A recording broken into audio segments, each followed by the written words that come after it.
గౌరవనీయ ఆంధ్రప్రదేశ్ ముఖ్యమంత్రి శ్రీ చంద్రబాబు నాయుడు గారు, గౌరవనీయ తెలంగాణ ముఖ్యమంత్రి శ్రీ రేవంత్ రెడ్డి గారు, అలాగే సోదరులు భారత పౌర ప్రధాన న్యాయమూర్తి శ్రీ ఎన్వి రమణ గారు, ఈనాడు రామోజీ గ్రూప్ సంస్థల యొక్క చైర్మన్ శ్రీ కిరణ్ గారు, ఈ కార్యక్రమానికి విచ్చేసిన వివిధ రంగాల ప్రముఖులు అందరికీ నమస్కారాలు. ఈ రమణ గారు చాలా అర్థవంతమైన ప్రసంగం చేశారు. ఆలోచించదగింది కూడా.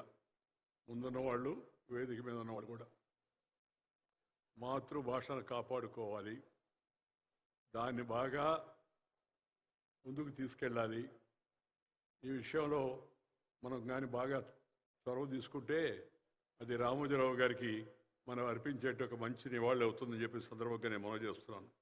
ఈరోజు మనం ఒక మహోన్నతమైన వ్యక్తి, బహుముఖ ప్రజ్ఞాశాలి, అక్షర శక్తికి సరికొత్త నిర్వచనం ఇచ్చిన పాత్రికేయ రాజర్షి అని చెప్పవచ్చు. ఆయన శ్రీ రామోజీరావు గారు, వారిని మనం ఇవాళ స్మరించుకుంటూ ఉన్నాం.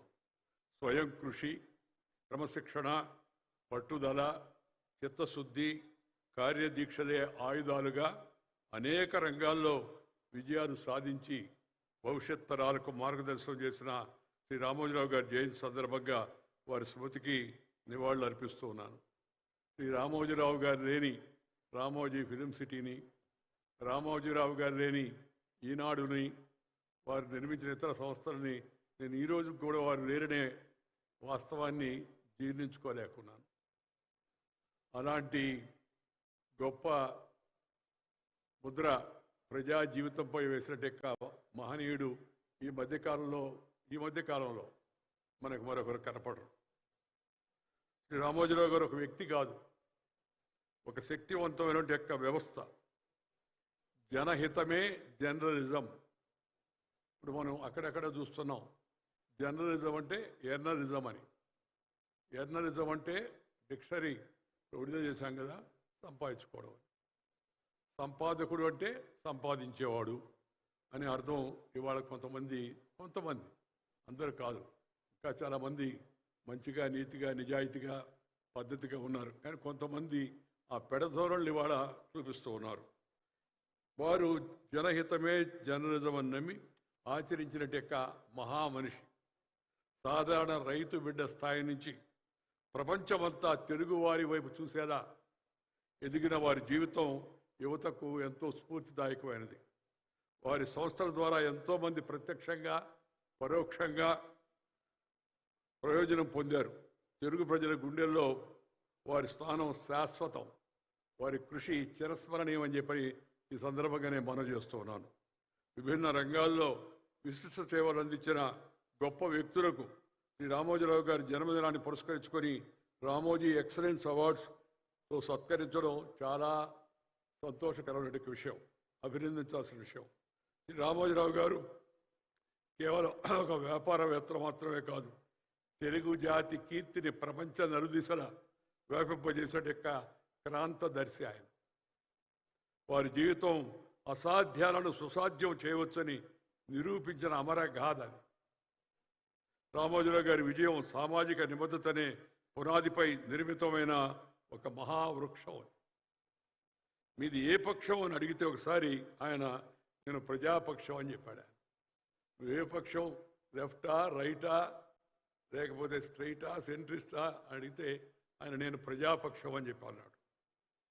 మనకి ఈనాడు పత్రిక ఈటీవీలో రోజు కనబడుతూనే ఉంటుంది. ఈ వారి యొక్క జీవితం వాస్తవంగా నేటి యువతరానికి ఒక పాఠ్యాంశం కావాల్సిన అవసరం ఎంతో ఉంది. స్వయం కృషితో ఒక సామాన్య మానవుడు అసామాన్య స్థితికి ఎలా ప్రపంచ ప్రఖ్యాతి సాధించగలనే దానికి వారి జీవితం ఒక ఉదాహరణ. I feel that it should be a lesson for the younger generation so that they can also improve their life and then do something meaningful to the society. ముఖ్యంగా Margadarsi chit funds, Priya foods, Kalanjali, Mayuri films వంటి విభిన్న వ్యాపారాలను ఒకే గొడుగు కింద నడిపి వాటిని విజయపథంలో నడిపిన తీరు ఆయన దూరదృష్టికి, అద్భుతమైన యొక్క నిర్వహణ సామర్థ్యానికి, కార్యదక్షతకు నిదర్శనమని నేను భావిస్తూ ఉన్నాను.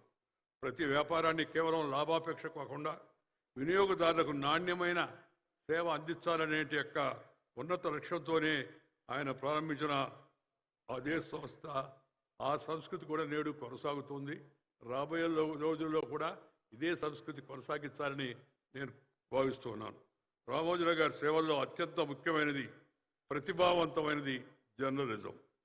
1974లో విశాఖపట్నం కేంద్రంగా ప్రారంభించిన ఈనాడు దినపత్రిక తెలుగు మీడియా చరిత్రలో ఒక సరికొత్త అధ్యాయాన్ని రచించింది.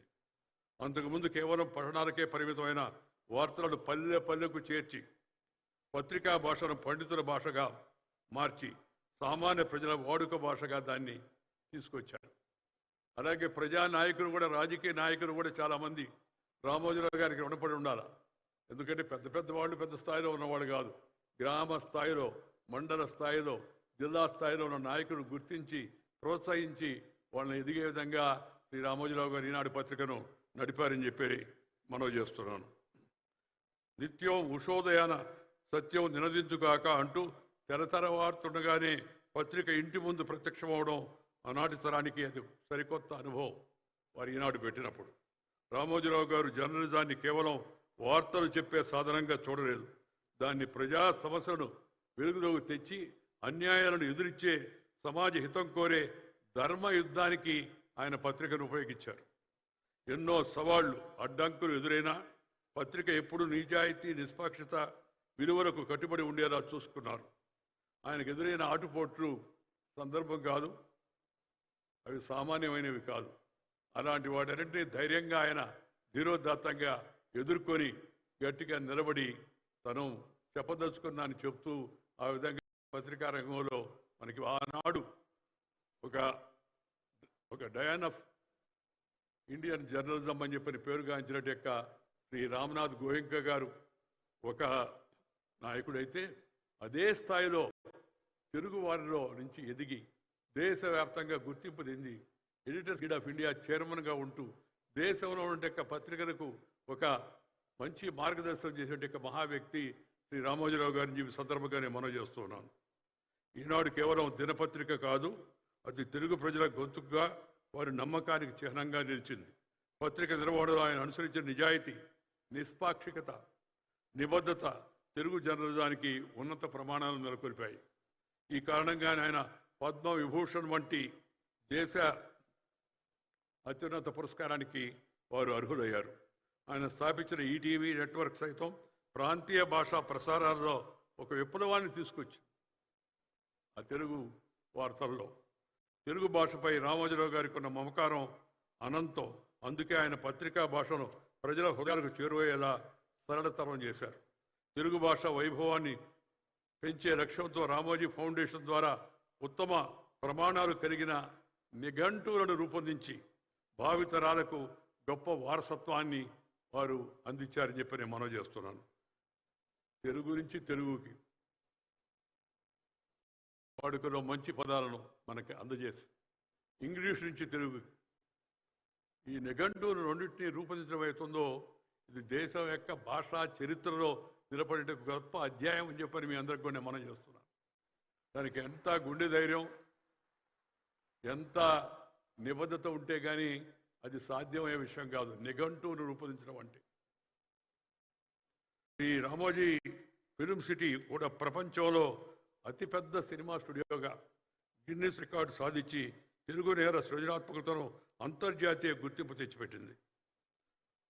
ఆయన విజయ ప్రస్థానానికి అడ్డుకట్ట వేయడానికి కొంతమంది, నేను ఇందాక చెప్పినట్టుగా అరాచకంగా వ్యవహరించిన, ధైర్యంగా ఎదురొడ్డి నిలిచిన సాహసికుడు శ్రీ రామోజీరావు గారు. Share and care is the core of Indian philosophy నేను ఎప్పుడు చెప్తుంటాను.